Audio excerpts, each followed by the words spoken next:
How do you take this beautiful little baby that's never been sick, that's always happy, to having stage 4 cancer? You just can't wrap your brain around that.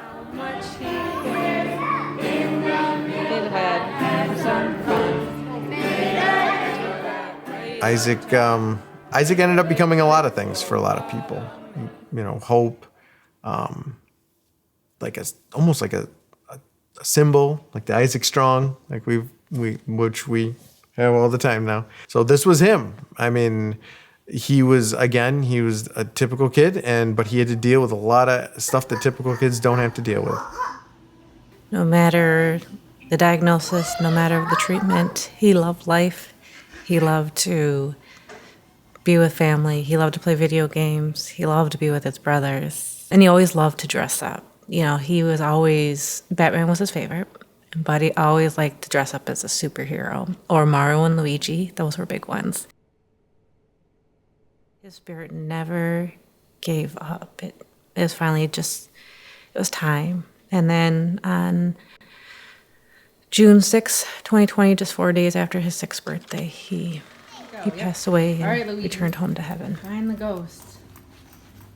Are you serious? Oh, you found one. Yeah, suck it up. Got it. Okay. There's one. Ooh, I found a baby guy.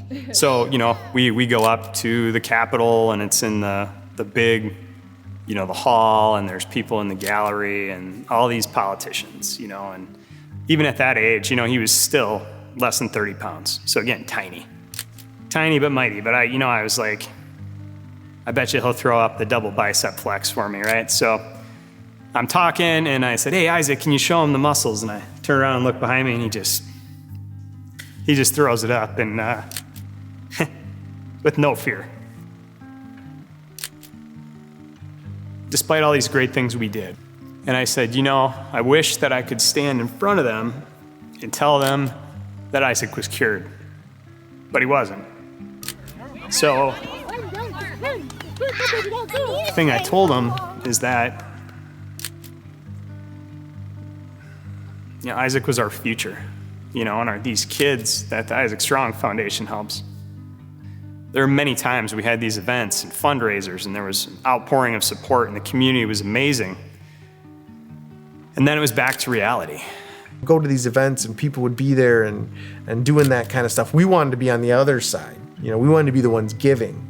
Yeah, it transpired from, we're doing it, we're just gonna keep doing it, but now it's not for Isaac, it's for all these other kiddos who all are amazing. Isaac, when he was in treatment, received adult chemotherapy because only 6 chemotherapies are for kids. For the thousands of different diagnoses, only 6.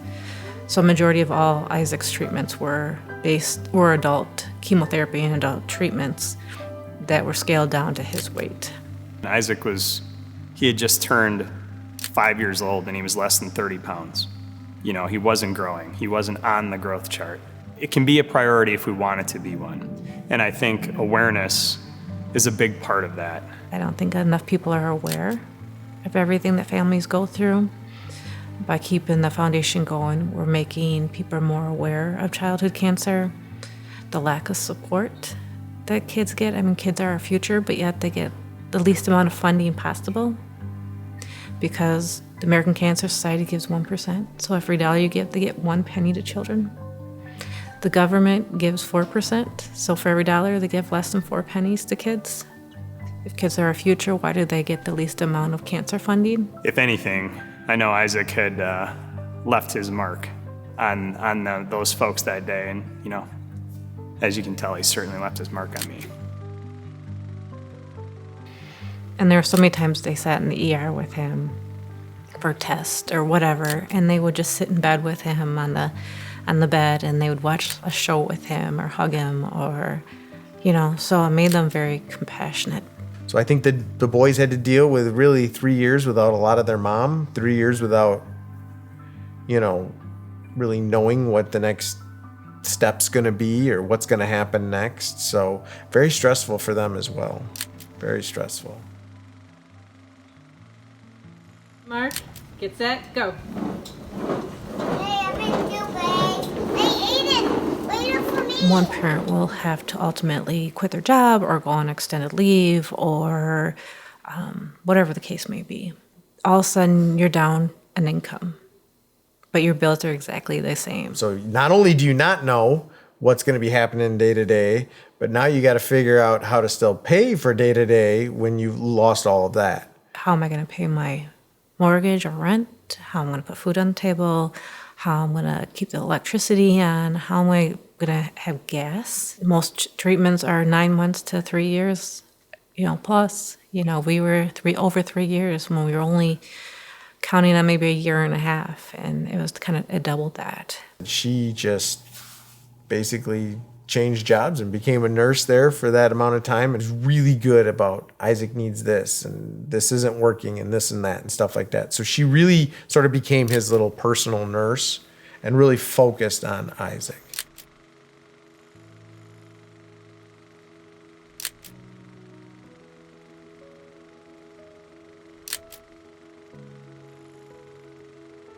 What the people can expect from the foundation when you sign up with us is one, where we of course want to get to know you a little bit, and find out a little bit more about you. But what you're going to be able to get is you're going to be able to get the monthly funding. But I think besides getting that money that you're going to get from us, you're going to get someone that's going to be checking up on you. And I always try to reach out to the family pretty early on to let them know that we are here for the entire duration. Not only financially, that they will receive a check from us every single month. Why they are going through it, that they can depend on us. They've needed the $500 to pay for rent, but yet they didn't have finances to get up to their appointment, so we've supplied gas cards. Or we've been there, now we just did a toy drive for Christmas because finances are very hard at Christmas, and how do you afford Christmas presents when you can't afford your rent? So we did a toy drive to help all the families at Christmas time, and not just the kids fighting cancer, but all the siblings could have a nice Christmas. So we really tried to look at the whole picture of not only just the kid going through being amazing and fighting cancer, but how do we support the entire family? How do we support mom and dad when they feel so alone? They can always reach out to us because we've been there. Any amount of help is greatly appreciated. Nothing is too small or too big. And so for people that want to help and choose to help, means the absolute world to us when we're going through that with our child, that to know that people want to help. So when you're thinking about donating, just know that you're touching a life. You're touching a family on such a deep level that you don't even realize sometimes how much you're really helping them and how much they feel loved because you made that choice to help. You didn't have to, but you chose to. So if you help, you're touching so many lives.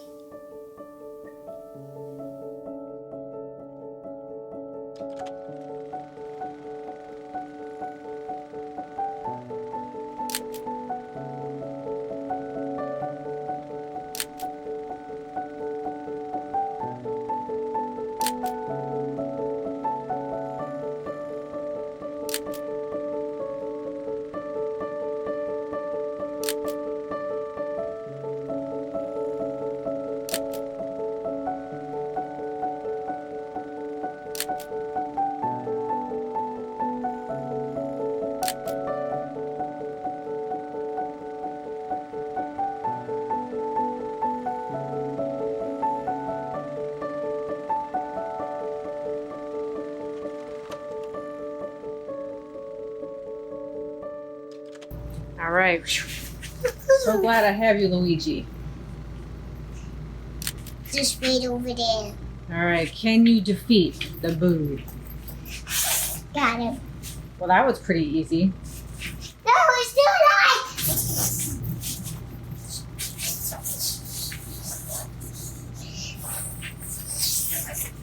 Got it. Whew. All right. We won the game.